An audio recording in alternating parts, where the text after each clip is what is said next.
change out of officers. So for the most part, over the last 20 years, it's been pretty much the same people. So the forms there, the chair rotates.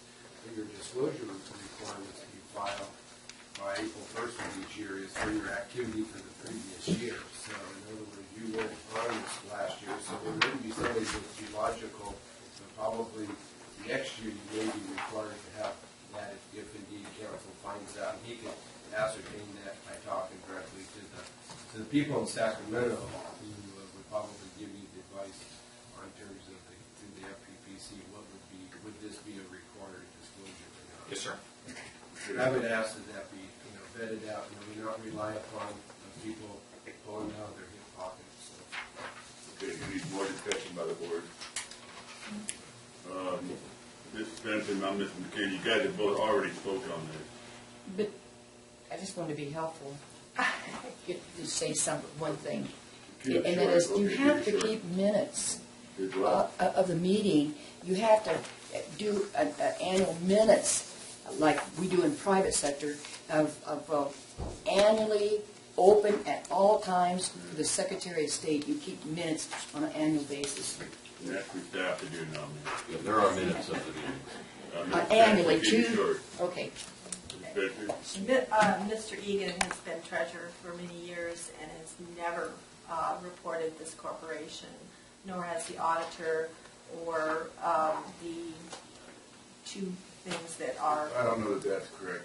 Well, he's you know as well as I do how long he's been treasurer, right. And he's never reported any participation in this corporation.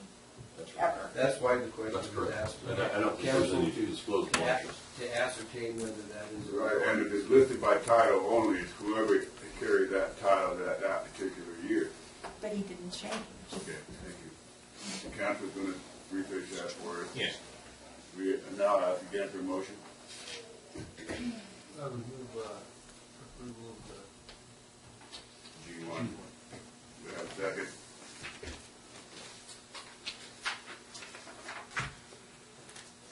I'll second it. Here, second. 1, 2. I got a motion. Requires a 4/5 vote. I see that. Thank you, Council. We have a motion and second. Any more discussion by the board? Seeing none, Madam Clerk, pull the board. Supervisor Chapman? Aye. Supervisor Alba? Aye. Supervisor Hendrick? Aye. Supervisor Hammond? Aye. Supervisor Pye? Aye. Thank you. Okay, we'll go to G8 by Mr. Burns. Yes, Mr. Chairman, members of the board. G8 is minutes from the May 19 meeting, and Madam Clerk asked that I pull that matter because there was a change that is being proposed, and she has a replacement page. Is that correct, Madam Clerk? Yes. And did you make copies available to the public? They were disseminated to the board. Okay. Right here. And that's a replacement page number 1. 2 and 6. One in the front, one in the back. Just 2 minor ones. Okay, very good. And so it is requested that replace. Okay. No, That's the one that's highlighted. It shows on page 2. All it was there's a line in there that's on the agenda. Hang on, just a second, sir. Oh, I don't see it somehow. I got shuffled in the paperwork. I probably ended up in the round pile. And real quick, can you identify what the proposed changes were to what you had Yes. agenda? On page 2, I believe it is. I just gave it to him. There was a line on it from the agenda that just didn't belong there. It's given direction. Okay. And the You second wanted to delete page. those? Pardon? You wanted to delete it? Yes, because we usually delete that when we're doing the minutes. That just didn't get done. But on page 6, there was a speaker, Teresa Rosie, and I do not have her last name for a while, so I did get it, and it's now on the corrected minutes. That's on page 6. Yeah, I see that. But what is her name? Amber Rosie or something. I'm probably You pronounced it right. Okay, thank you. I didn't have her name. I didn't have a slip, so I had to figure out what her name was. There's no change to anything else. You wanted to change. I want to change it. You caught that, didn't you? I did. Hang on, if I may, Mr. Supervisor. Yes, please. Did we get everybody on board with the 2 proposed changes that Madam Clerk is suggesting? Excellent, thank you. Sorry to interrupt. You're fine. You're fine. Okay, so Very good. The other change I would like to see made is on the bottom of page 2 under my energized reports. It's the Little Valley Community Service District in conjunction with the Fire Safe Council received $160,000 grant through PG&E. So it wasn't Forest Service, it's PG&E. Okay. Okay. Any more questions on the minute? Seeing none, motion to approve with the changes. Also move. Second. Motion and second. Any more discussion? Seeing none, all in favor, say aye. Aye. Opposed, say no. The ayes have it. Thank you, everybody. We're moving right along with this. We'll go to H, I guess. H1. Blue Scout certificate. Appreciate it. Yeah, these are the ones that we were talking about earlier, and just I move that we adopt and have the board members sign. Second. Motion and second. Any discussion? All in favor, say aye. Aye. Opposed, say no. Ayes have it. Two excellent young men. One's 16 and I think the other one's 17.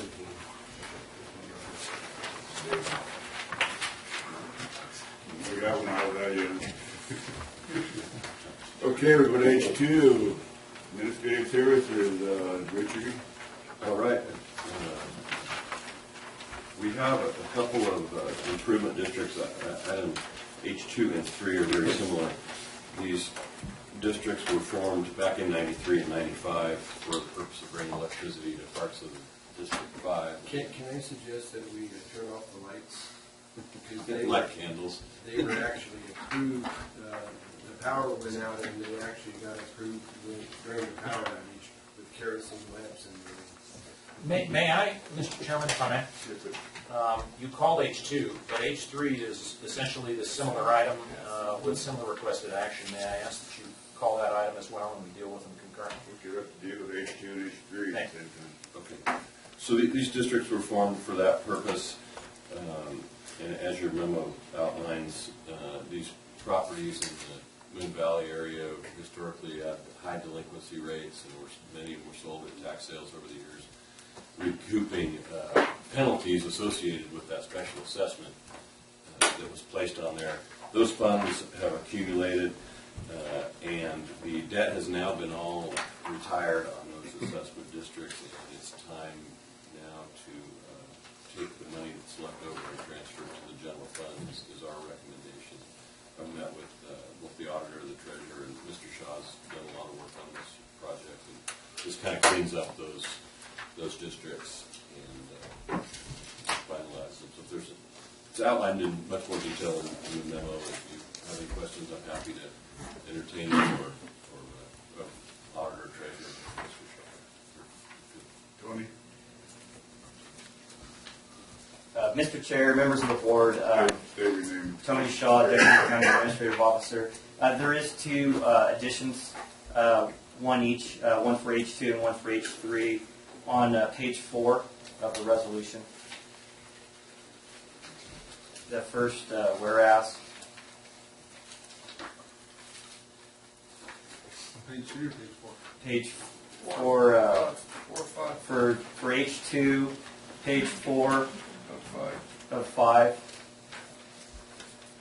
First, whereas, we need to add the word take between the words can and up in the first whereas. And then in item H3, the same addition, but it's on page 3. Say that again, Tony. In the whereas that reads, 4 or 5. whereas the district's retention fund continues. Yeah. Where it says, whereas the district's redemption fund continues to receive transfers of delinquent special assessments. So in that sentence, right after the word can, we need to add the word take, up to 5 years. See how that goes? And then in the same resolution, in the same spot for item H3, the same edit, the same whereas, but it's found on page 3. Thank you. Thank you. Sorry about that. If I could just make one more point. The resolution also authorizes the treasurer and auditor to treat future delinquencies that come in the same fashion. Okay. More questions? Mr. Spencer, come to the podium and state your name for the record. I'm Spencer, countyhealth.com. It doesn't say, it just says going into the general fund, and you get an account number, but that account number has lots of places in there. So where does this money really end up so we can track it? In the general fund, it will be a revenue line item in the general fund, I believe is what's referenced there, and so it will result in a higher general fund balance.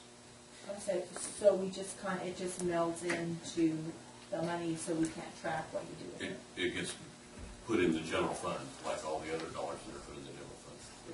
Would you have recommended to another fund, or legally, can you put it in another fund, like the tobacco settlement, or the control system for the jail, or, I mean, can you move that around laterally to pay for some of the stuff you're not doing? I believe the code requires it to go into the general fund. Now, once it's in the general fund, it's the board's discretion where they want to put it.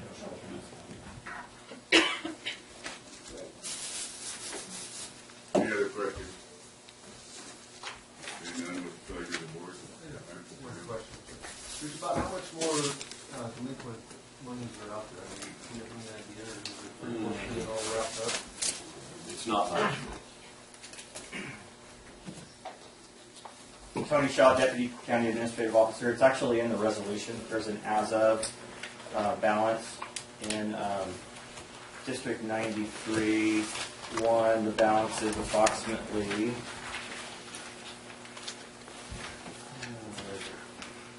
$11,320.83.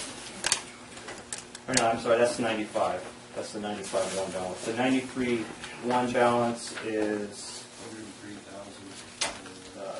That's the amount to be $2,047.83. Yes. Any other questions by the board? Any questions of the public? Okay, seeing none, what's the pleasure of the board? Can I entertain a motion on 2 and 3? I'll make a motion to accept resolution 93 and 95. Resolutions, the resolutions have different numbers, but it's the. Yes, 2 resolutions. I'll second that.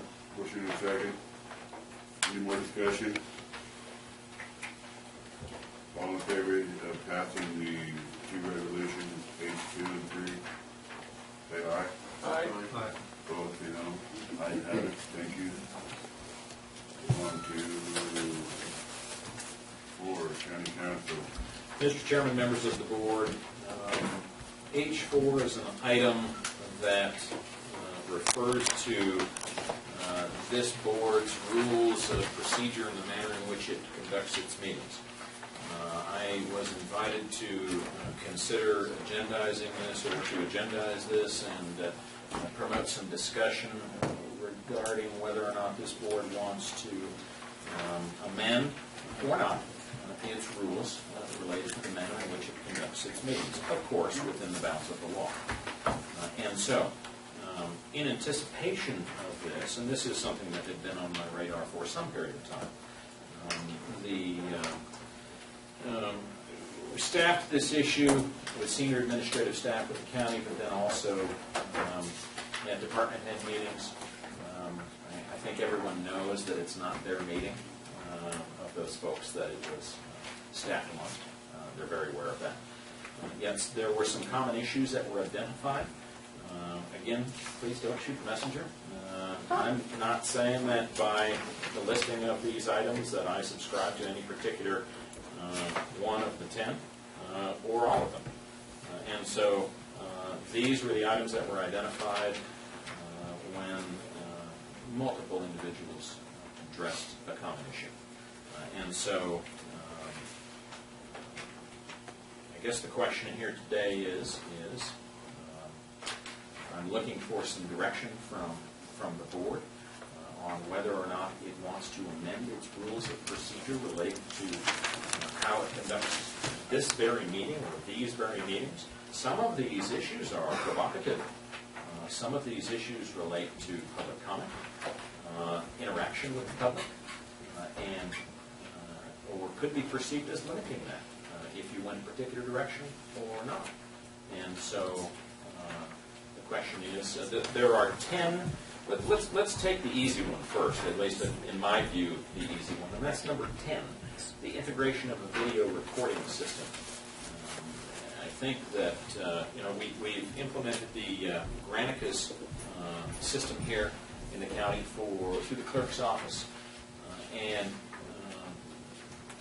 many boards and commissions across the state have also implemented as part and parcel of that Granicus system a video recording component, module, if you will.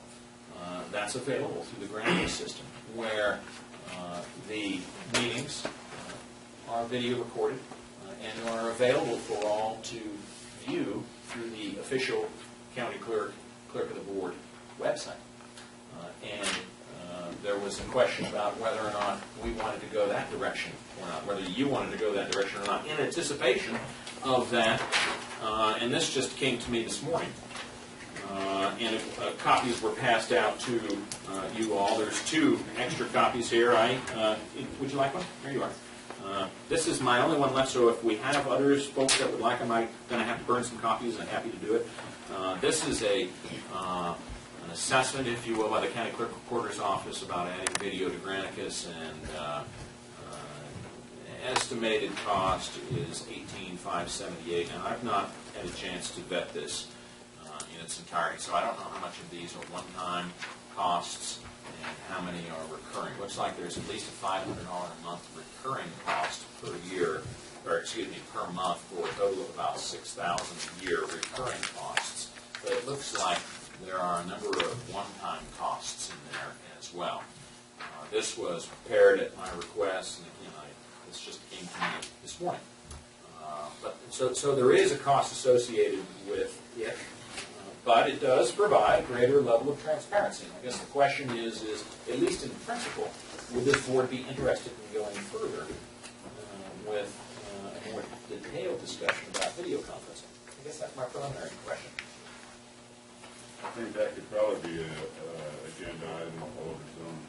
It could be, but I think, Mr. Chairman, we need to explore and do that. I know Plymouth County has the Granicus system, and they implemented this technology more than a year ago, and I think it is beneficial. Yeah, I don't have a problem with it. There's a lot of counties that do it. I suspect we've reached a point in history when our technology is certainly capable enough that we can do it, and maybe even easily. In this system, can you reach out to your employees, your department heads and stuff, so that it's not necessarily, so they don't really have to attend and use up their time? If it's streamed, which is what the proposal would be, rather than just taking a recording and uploading it to a website, if it were actually live streamed, which is what this proposal would be, then yes, anyone at a PC with minimum quality could stream the meetings. So from their offices, they could join the meeting? So just click the link. Yeah. It's not necessarily like you would join a webinar per se, or you have to register or anything. You just click the link and you're watching. You got video and all of it. The legislature does it, and I routinely, when I'm working in the office, and the assembly or Senate in session, it's very accessible, live stream it through, and you can watch the meetings. They also archive it, so you can, and not only just the meetings on the floor, but various committee meetings. So now we're getting into budget time. It's kind of interesting to, I used to watch it on cable on the Cal channel, but now you can just bring the Cal channel right to you through your computer. And it's easy to do, and I think the technology's there, and I think some people do like to tune into it. Gives them that opportunity. It's personal choice. Most people elect officials and let them represent them, and others elect officials and like to watch them. So I think there's a fair comment to be made that, given that we're in, the 21st century, that this helps folks that we serve be more connected to this body.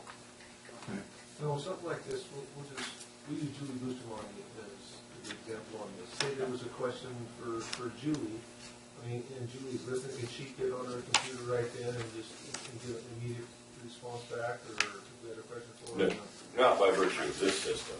Certainly we have email. But she would, if she was watching it, saw that this item was coming up, it would give her an opportunity to take a break from what she's doing and come here and be in the room, and instead of sitting here waiting, for the agenda item to come up and not be productive. I think that's where we're going to be. What I would recommend is that we go with a fixed camera rather than having somebody.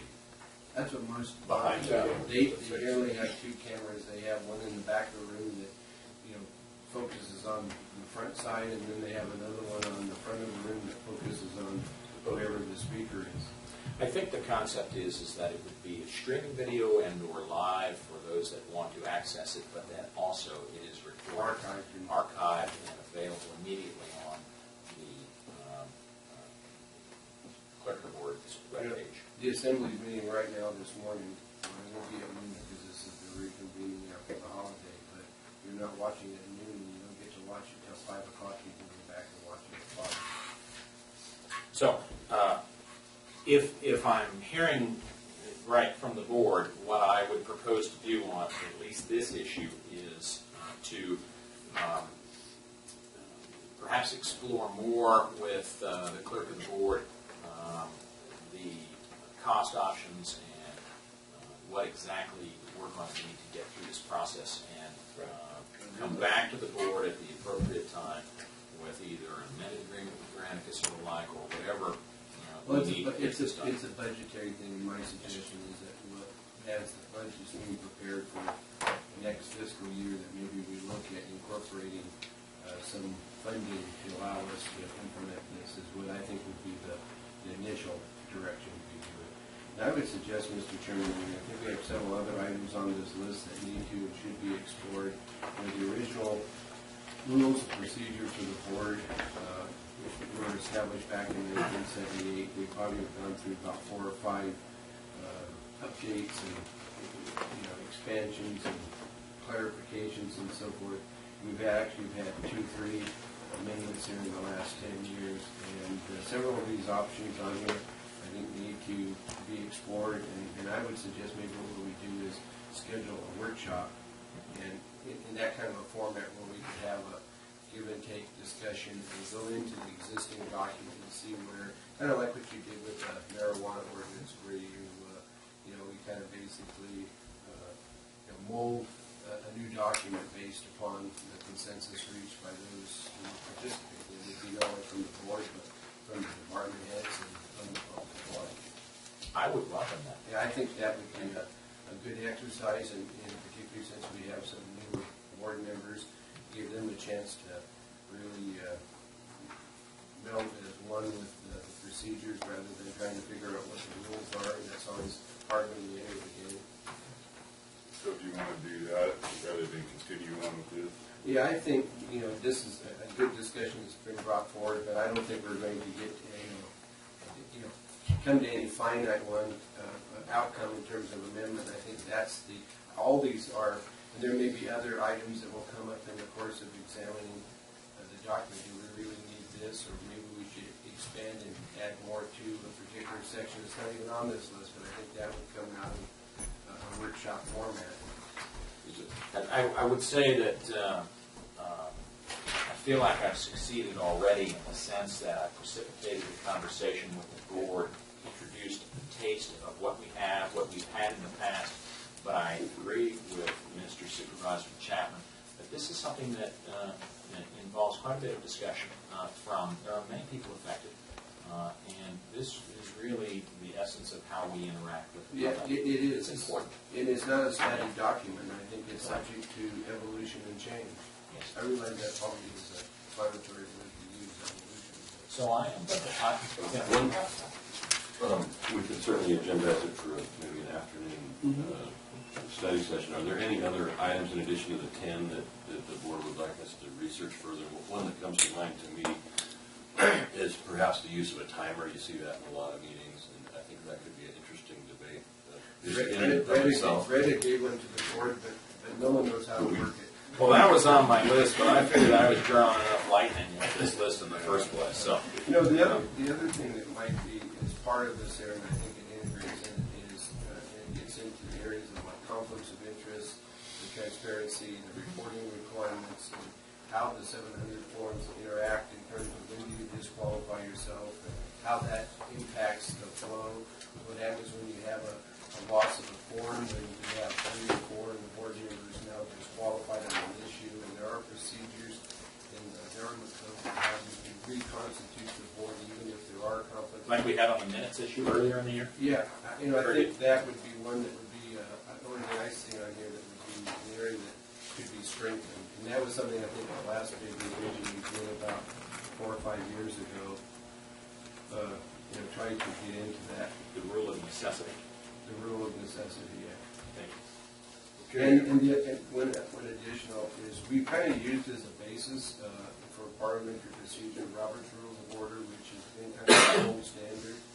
But Judge Rosenberg, who used to be he held a prosecutor and started out in Davis and worked his way through Yolo and worked for the state and became a judge in Yolo County, has published Rosenberg's Rules of Order, which basically is a modification of Robert's Rules of Order to kind of make it work within like a small board or committee or body where you're dealing with maybe 15 people.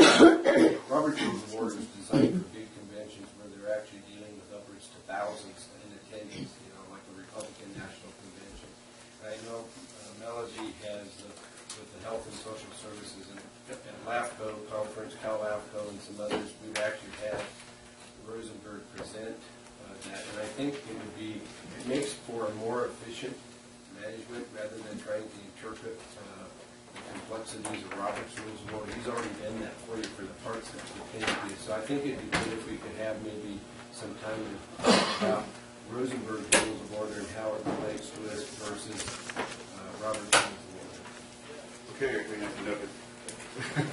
okay, questions from the public? I would just like to make one quick statement. Come to the podium and state your name for the record. My name is Annie Westerbeck, and I am a citizen of the city of Susanville, but I am going to step forward and contact the city's cable company, and also contact Honey Lake, the television. Because I have a history, I have like a 35-year history. I haven't done much here, but in Napa, I stepped forward at the city and worked for a couple of years in the 80s when I had a video business, and we were able to do a lot with public television, and they have a cable channel. And within the cable system, there may be some funds, there may be some avenues the city could take to add to the budget or ways of cameras for the county and all citizens to be able to have access to viewing county and city activities that would be brought to the digital media format. So it might not necessarily just be the internet, it could be cable and the Honey Lake TV as well. And I hope I can contribute and bring some material forward if staff doesn't get it all from everywhere, not just the county. Thank you very much. Thank you, Andy, for that information. Staff will definitely look into. Anybody else in the public wish to speak on this agenda item? Seeing none. Is there I'm sorry, Mr. Chairman, if I may? One more time. Is there a preferred date? I don't think it's a rush issue, no. Whenever we have time, I think we just move this to a future agenda item. Very good. Hopefully the next month or two. Yes, and that's, It's not something that has to be done next week. some board meetings are busier than others. Right, when you got a meeting, it's not real busy. Fair enough. Thank you. Okay. We will take no action on that agenda item, and it is now 10:30, it's right on schedule, we got 10:30. You know what, 10:25 recess, right?